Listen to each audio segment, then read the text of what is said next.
guys, what's up? What's up? What's up? What's up? What's up?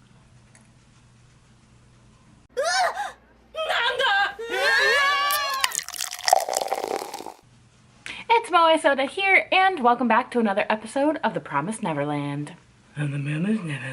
So this week's episode was filled with suspense, kind of, and again, a lot of information. It kind of feels like they are rushing at the information gathering sessions because they're trying to build the suspense up at the same time, but because you're getting all the information all at once, the suspense kind of gets lost. The conversations between the children usually are where you get most of your information because they just keep going over all the information that they know, and in this episode they were telling Gilda and Don about the secret.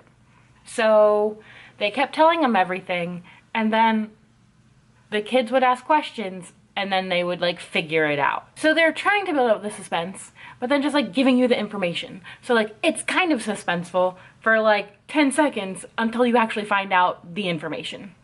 Just like with last week, I really liked the way the handheld cam scenes were filmed. It really puts the viewer into the orphanage and it puts you into their perspective. It puts you into their perspective. It puts you into their perspective. It's kind of like a video game, kind of like you're controlling what happens next. Even though you're not, it makes you feel like that. These scenes really work with the atmosphere that they're trying to build, and I hope that we get to see a lot more of these scenes in future episodes. More so than just watching the conversation happen. Especially when they are escaping or escaped from Isabella and the orphanage and they are out into the demon land area, whatever you want to call it. I feel like that'll definitely work in their favor if we get first person perspective of trying to climb the wall, trying to get all the kids out. That would be really cool. Maybe they should have filmed the whole series like that. That would have been crazy. I think I would have liked that better. So in this episode, Norman sets up a couple traps for Don and Gilda to see which one of them is the traitor or the informant. He tells Don the rope is under his bed, and he tells Gilda that the rope is in the ceiling of a bathroom. And gauging by Isabella's response to either situation, Norman will be able to find out who the informant is. So he sets the trap and they take the bait. They make you think that it's going to be Gilda when Gilda just goes to Sister Crone's room, and apparently they had a secret meeting that we didn't know about, and that's why Gilda was acting all weird. So she's actually not the informant, she's down to keep the secret. While this is happening, Isabella gets a note slipped through her door, and it has details of where the rope is and who has the rope. We assume it's Don because at this point Norman and Ray have been walking around the orphanage together, since it seems like Norman and Ray decided this plan, even though it was definitely Norman's idea. Norman didn't tell Ray that he was gonna do this little experiment, so there's not really, it wasn't them going about it together, but at this point they're walking around together, they're checking all of the ropes together, they're seeing who the actual informant is.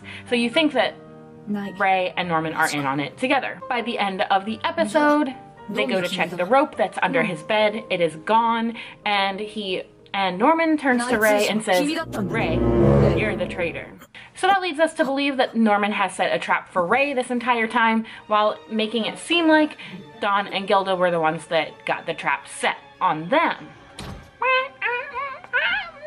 I don't believe that Ray's the traitor, because one, wouldn't Ray not be with Norman while they're walking around doing all of the checking of the ropes? Like, I feel like he would still be in Isabella's room. I feel like Isabella would pull him in, trying to get more information out of him. He wouldn't be walking around with Norman checking all the traps. I just don't think that would happen. I feel like he wouldn't have enough time to do that and also be with Norman while they're walking around. And two, wouldn't Norman see that Don is out of his bed?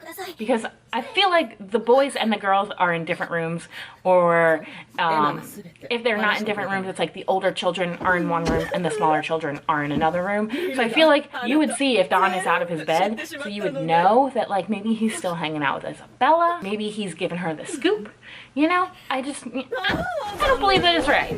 Wouldn't he still be out of his bed? I don't know. Can't you just like glance over and be like, "Hey Don, you asleep? So I'm not convinced that Ray is the traitor. Connie, the orphanage, the demons, all of that kind of stuff. His response is a little too cliche. It's a little too on the nose. He brushed it off as it being a joke and started laughing really hard, like a little bit too hard for I don't know.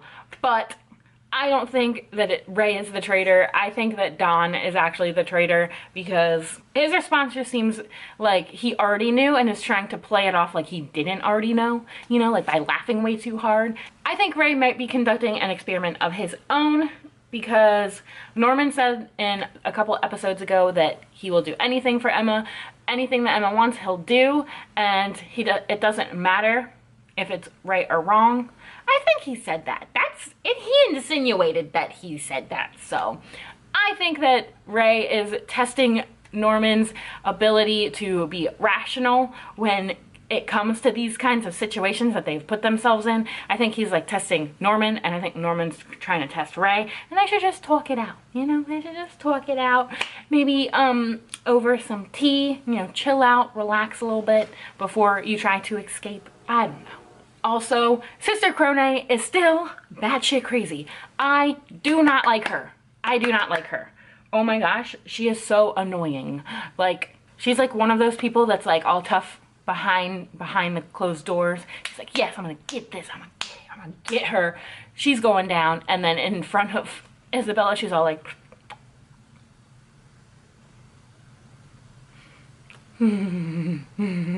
so like that annoys me. That annoys me a little bit. Just a little bit. And Emma continues to annoy me even more as the episodes progress. Norman, why do you like Emma so much? I don't get it. I don't get it. Forcing people to do something that they don't want to do is not nice. That's not nice. Not nice, Emma. I get that you want to save your family and you want to believe in everyone that's in the orphanage. You don't want to believe that there's a traitor. And even if there is a traitor, you want to believe that they are still a good person at heart and that they wouldn't betray you again. I get that, you know. That's really nice. That's a nice quality to have, you know, to just trust everyone. Can't relate. But this person does not want to side with you. They want to side with the demons. They want to side with Isabella. They want to side with Isabella. They don't want to be a part of your family. So like, why are you gonna force them? Like, come on. Like, that's not nice. If they don't, you can't control their actions. You can't control the way that they think about you. All you can do is control the way you think about them. And that's super nice that you want to help them out still, even though they're a traitor. But guess what? They don't want your help. So why are you going to help them? You know? That seems logical to me. If they want to help Isabella and the demons, that's not up to you. That's up to them. Plus, if it is Don and Don is the traitor, I think he's old enough to make his own decisions. Like, he doesn't need you deciding where he lives or doesn't live. So, I think he's old enough to decide if you annoy him or not. And you're pretty annoying, Emma. So, like, maybe just leave him alone. Just a little bit. Just maybe, just like a little bit, leave him alone. You know? I don't know. I don't want to tell you how to live your life, Emma, but like, maybe just leave him alone. Just leave him alone. Who do you think the traitor is? What did you think of this episode? Does Emma annoy you too? Let me know all of that down in the comments below. If you are new here, consider hitting the subscribe button. I review The Promised Neverland every week and you don't want to miss it. Thank you guys so much for watching, and I will see you next week for the next episode of The Promised Neverland. Bye! Get it together, Emma. No one wants to hang out with you, except for Norman.